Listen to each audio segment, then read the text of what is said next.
Annyeonghaseyo!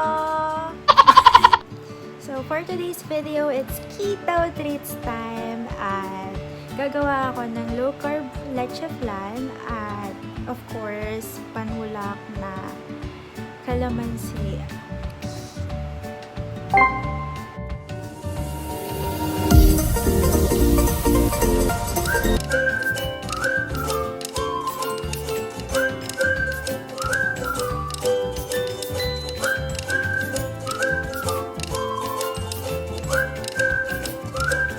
Okay, so let's start.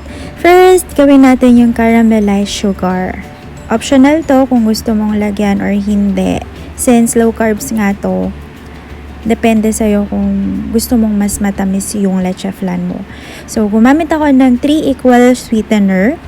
3 sticks lang yung ginamit ko. Tinunaw ko siya sa sobrang hinang apoy. Kapag kumukulo na siya, lagyan mo siya ng konting butter. Huwag mo siyang lagyan ng water kasi medyo mawawalan siya ng lasa. So, pag nagkulay brown na siya, na sobrang caramel na and sobrang sticky, okay na yon. And then, prepare natin yung for leche flan mismo. We need 4 eggs. Yung dalawa, yolk lang yung kailangan and yung dalawa, whole egg yung ilalagay natin. So, separate natin yung yolk sa puti. Again, we only need 4 eggs. 2 whole eggs and 2 egg yolk.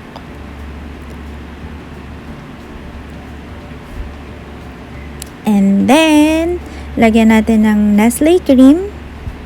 Lagyan natin yung egg yolk. At haluin natin ng mabuti. So, halo lang natin ng halo.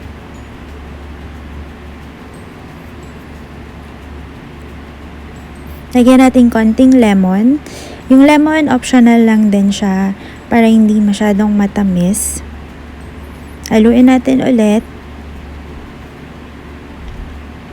Yung iba, gumagamit sila ng blender pala dito. Pero ako, since mas gusto ko yung ganito, ayoko ng sobrang puro. Okay na to.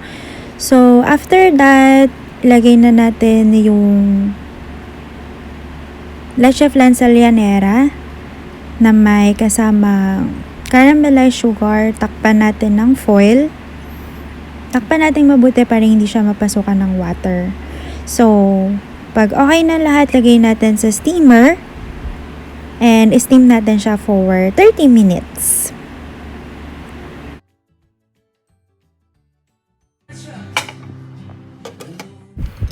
And after 30 minutes, tanggalin na natin siya sa steamer. At tadan! Ito na yung ating low-carb leche flan. So, ganito yung magiging itsura niya. Pansin na hindi siya ganun katulad ng leche flan na normal. At hindi rin siya ganun kalasa. Pero, at least di ka tataba. So, that's my low-carb leche flan. Yummers! Let's eat!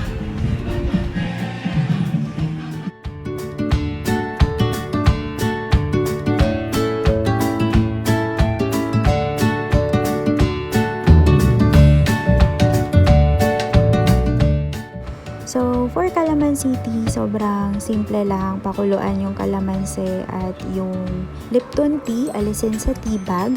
Pagkatapos kumulo, salain mabuti. At pagkatapos mong salain, ilagay mo na sa bote. Tadan! Good for 1 week ko na to. And minsan, nilalagyan ko siya ng chia seed tsaka yelo para mas maging healthy siya. So, ayun lang. That's for calamansi tea.